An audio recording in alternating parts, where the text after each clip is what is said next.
It is time again for another DBS shenanigans, and this time around it's going to be the Frieza Army Healing Pod, which is secretly becoming one of my favorite cards to play and kind of experiment with different decks and different types of things that go with it. And don't worry, I'm not exactly sick anymore. I think after a couple of comments, like literally I had 2 coughs in one video, and I think I gotta get a trigger warning next time I'm sick in case I don't edit any of the coughs out, because apparently that's a big deal. Neither here nor there. This is Frieza Army's Healing Pod, and if you haven't watched any of my DBS shenanigans before, like with Yamcha and everything else like that, go check out the playlist for that. It's probably in the description or on the side or on the channel.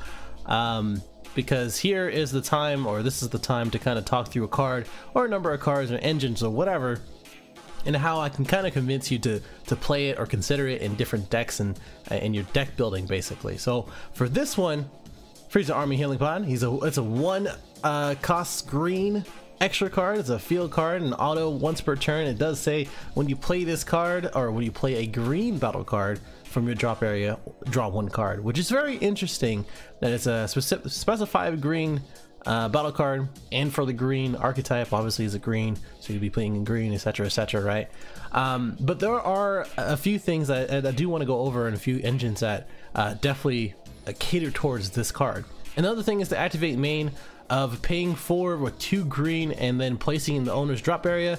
Choose up to 1 battle card with an energy cost of 4 or less from your drop area and play it. So I always found it interesting as well that this says owner's drop area. Like there might be a card in the future that we take a field card and have it as our own. So that's pretty interesting. So for this card, it's not like an overwhelming card. It's not a broken card. It's not anything, right? And again, this is just something to kind of consider and to have in the back of your mind when trying to build these decks. And the first thing that came to mind for me, and as well as in practice, not only in playtesting as well as seeing other decks in action, and as well as future decks in action. So the first one that comes to mind is definitely going to be the Super 17 engine. So if we take all of these cards and kind of take a look at all of them, again, every single auto, when you play a green battle card from your drop area, you draw 1 card, and this really caters towards the Super 17 archetype,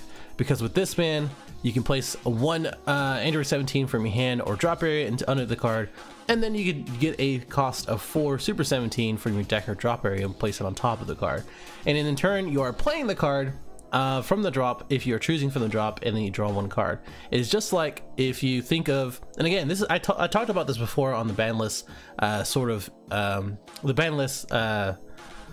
ban list video, in which I was saying like Bandai is really trying to balance things out card by card and set by set, and this is kind of the replacement in playing turn 3 energy and then having him on turn 1 or turn 2, whatever your preference is, whatever the situation is, and then choosing 1 underneath, or placing 1 underneath and playing from the drop area. It's the same thing as the 5-drop cell, popping something and drawing 1. This is the equivalent to that. It's just that Bandai is just saying like, hey, we banned or limited the 3 drop. Now you can only use the 5 drop, and you're not really gonna get that same value if you want to cell chain or if you want to use a different card. So this is the same value as the 5 drop, is just that you can't go into cell chain afterwards. Obviously it's a completely different chain, right? So that's the thing to kind of consider, and if anybody kind of missed that as far as Bandai's design elements and the direction they're taking, there you go, there's some insight for you. The other thing is that obviously the 4-drop Super 17 is going to be a target for that. This is probably my favorite target for this. Not only you get to draw, but you get to draw for this and then have another option for this card to drop 2 cards from your hand, because since your turn player autos, since turn player autos are first, you do this auto first because you're playing a card on top of that card, and then you draw 1 card, and then right after you can activate this auto where you can choose 2 cards from your hand and place it in a drop area. So overall, very cool. I think that's a pretty cool interaction as far as getting this man out, and yeah, pretty cool. And we already kind of talked about this just KO something. It has deflect and barrier, same old, and then of course Once you have him on the field, he's probably not going to be touched unless something attacks in active mode. Speaking of those set 6 cards, those black cards, the Dragon Balls, very cool. To give anything in active mode, or to give something active, or give a battle card in active mode, or attack something in active mode. You know what I'm saying. You choose 4 energy, or you play 4 energy, you pay 4 energy, and then you play this man out, and you get another draw. So pretty cool, right? All right, I moved those things over as we go into the other engine, which I'm going to talk through for Lord Slug, baby boy, Lord Slug. I think I have everybody right. Yeah, that's mainly everybody other than the 2-drop blocker and maybe something else. But this is the main gist, right? So for this guy, he is a 2-drop, which becomes 1 with wings, which I didn't include, but you get the idea. If you haven't checked out the Lord Slug video for DBS Shenanigans, I literally talked about all about Slug in that video. He's very good. He's going to be very good. Tao can go fuck himself. Anyway, so it says here that when you play the card, you choose 1 Lord Slug or Slug's army from your deck and energy cost of 4 or less and add it to your hand. The target's always going to be the 4-drop here. If not, it could be the Angela, the 4-drop quick shift, the green equivalent for every color now apparently, or this guy. It can very well be a blocker depending on your situation, but most of the time it's going to be him. And now that you have him on there, you can pay 3 and then untap 1 and then choose a 3 cost or less Slug's army from your drop area and play it. And if they KO something here, or if you are Lord Slug, the leader, and you proc its effect off into dropping a card, you can choose a Lord Slug army or Slug's army card into the drop and then play it right after. And of course, every single time you do that, once per turn that is, you get to go ahead and draw a card. So the value is pretty good. So you play this guy turn 2 with wings, and for 1 energy you can play this guy for turn 3, and then you play something else that's from the drop area, hopefully this guy, which is stupid busted with the current engine and as well as the reduction cost. But you play him, now you have a critical guy with him being on there with 3 energy to evolve, and it's pretty good. It's pretty good overall. And of course you have to have the Lord Slug army leader, but that's neither here nor there. You already knew that. And of course you have him attack leader card with these 2 on the board, and then they drop 1. So drawing 1, attacking for critical, and dropping 1 for the leader, etc, etc. It can get really out of hand, if you know what I mean. Get it, the pun? Okay. So the last thing that, at least the last engine that kind of comes to mind is the Brawling Engine. So a lot of the Broly cards kind of play into each other, and they're very reliant on each other. There's 2 different Broly change, but for this one, it does include Tragic Awakening, in which it says activate main for Sparking 7, which is catering towards the starter deck Broly. But you can do with any green Frieza army card like Chile or Chile, Paragus, etc. And then choose 1 of your energy you place in your drop area, and then choose 1 in the Broly with energy cost of 6 or less in the drop area and play it. Of course, this guy is the green Broly. This one is the green battle card, or it says is a green battle card in drawing 1. Is it enough or worth it to play him? Maybe. It just really depends on how your deck is built and what you're catering, what you're building it around. I don't know if you're gonna get as much value as you would for Super 17 or Lord Slug, but definitely something to consider as far as drawing more if you need that, or anything else of that nature to use Frieza Army Healing Pod. And also, by the way, this guy's busted. Maybe not busted, but like he has a Shigeshi Goku effect basically. His activate battle, again, this is not activate main, it is activate battle. So anytime that you're being attacked or you're attacking either turn, you can choose 1 card from your hand and place it in drop area, and then KO 1 of their battle cards. I'm very surprised that people aren't talking more about Broly, or this Broly that is. But that's just a side note. I think this is a really good card. Also, that deck is really annoying, the starter deck. But anyway, of course, ties about Bind Ba, the creepy looking guy who's wrapped around Broly's waist. He says that if you activate main, place this card in the drop area, you choose 1 Broly card with energy cost of 1 in your drop area and play it. So there you go. you get the value from the Frieza Army pod, or Frieza's Army healing pod, and as well as whatever effect that Broly comes along. So of course the one that takes life, and as well as the other, I think there's one more other Broly card. I think we probably have a couple. I'm missing a couple, but you get the gist of where I'm going with when it comes to these some of these engines, I'm sure. And of course, don't forget that we do have Shenron leaders. Who, did anybody forget that? No? Okay, I was just making sure. So Child's Wish leader card is a Shenron card. You choose one battle card for 15k or less and 3 costs, and then one battle card where energy costs equal or less to your current energy for world peace. So obvious targets for me for green cards are going to be these guys. Maybe not him, but I'll come back to that. So these are just a few examples, but for me, that's just it.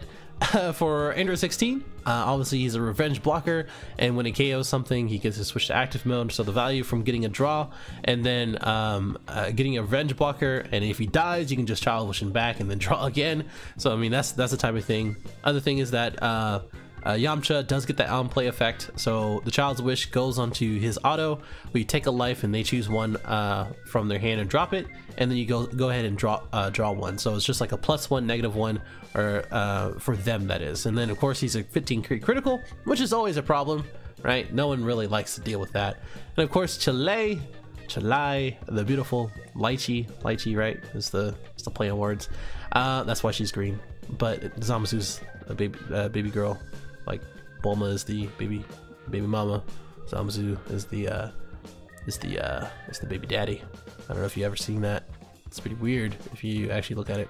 Anyway, once returning, when opponent's battle card is KO'd, you choose they choose one card from their hand and place it in the drop area. So multiple Chilais on the field is speaks for trouble if you have a lot of removal.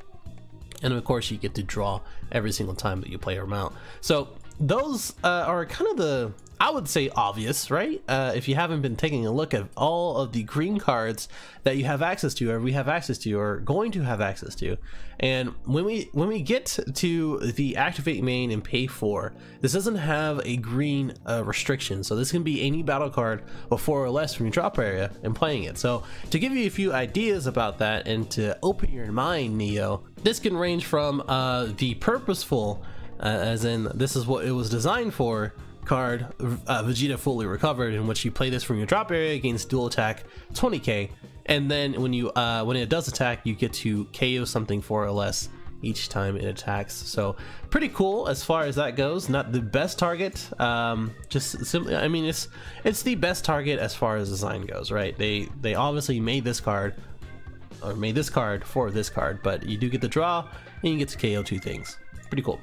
But when you do get a little bit crazy, you can chain attack, because when you do play this card and you have a Zeno or something like that in your hand, you don't have to pay that 3 red, but you can pay this 2 green and 2 red, just depending on your actual your build. So something like the green red Goku that I have on my channel, the Frieza Army healing pod can do that really well. It can utilize that deck really well, because obviously you're going to be bursting quite a lot, and if you don't have that intensifying power trunks and as well as chain attack in order to get to Zeno / whatever else target that you want to use, you can go ahead and pay 4 and then awaken untap 2 and then do whatever you need to do, right? You can go ahead and chain attack Zeno, you can chain attack into Digging Deep, Hyperspeed, whatever target that you want to do, and then continue your plays right after that. So if in case you were having issues as far as that deck goes to get that red ratio out on the field, and you're having issues just in general for that, definitely consider the Frieza Army pod in order to go ahead and just use that combo and not worry about the green too much. So that's my advice. And of course you can go ahead and just chain attack into whatever you want. So there you go. And then of course we have at all costs that you play it and you untap 1 and draw 1. So you're drawing 2 and then untapping 1, so that way you don't tap out, but you do get that effect. It is probably going to be very susceptible to cold bloodlust, but everything that we're talking about is, except for the deflect boys over here. You can go ahead and use Haruharu if you're siding in Haruharu and you're a green deck going against a green or yellow deck, and then go ahead and just untap the 4 energy that you used, and then just get a 15k critical attacker and then just play more things after that. I mean, there's not much you can say about that, right? You can play Demon Sword Janemba. Yet again, I'm telling you, you do not have to have a Janemba leader to play Janemba. They're very useful cards. All the Janemba cards are very useful. And except for the one that you actually do need Janemba, there's only one. So there you go. And maybe the 1-drop isn't that very useful. And maybe the 3-drop, whatever. The 4-drop cards are very useful because they do have critical and deflect, so that way you don't have to worry about combo less. And for this man, since he is a 20k critical attacker, you can go ahead and remove him and activate main, warp something, and then mill 2 cards. And then after you go ahead and use the Frieza Army Pod, you take it from your drop area and back into your deck, so that way you don't have to worry about it later. So you're playing like green blue or something like that, again with the green Goku with Clash of Fates. There you go. There's another tech thing they can use. And of course we have Raging Energy Blast Goten. He is a 20k critical, and then you can untap 2 and get a Sun Goten and Youth Trunks. There you go. Yeah, I said that right. And then untap 2. Same thing for the Android 17, where you can get a barrier blocker and then KO something if your leader card is green. And then if you need to KO something that has barrier, then you could probably use the new Energy Barrage Frieza that KOs something with barrier specifically. Just make sure that you're KOing something with barrier specifically. And there you go. That's pretty much it as far as the basis when it comes to Frieza Army Healing Pod. There's a lot of cards out there, not only in Clash of Fates, but also, also the new set that's coming out for set 6, and there's a lot of interesting things that you can do. And the more that you actually take a look at these cards, and as well as these combos and etc., the better that your deck is going to be, and the more unsuspecting that your opponent's going to be as far as that goes too. But the value that you do get from these engines over here, or the type of things that you're going to be doing with the Frieza Army Pod, is great because it just sits there and it draws you card pretty much every time that you play something from the drop. And then you can have an option in case you're a burst leader especially, in order to play any of the cards I mentioned. So definitely let me know what you think about all these cards. Do you have another combo? Maybe put that in the comments. Did you like this video? Maybe you should just like the video. I don't did you want more of these? Maybe you should just like subscribe. I don't know. I guess that's all, and I guess I'll just see you in the next one, right? Later.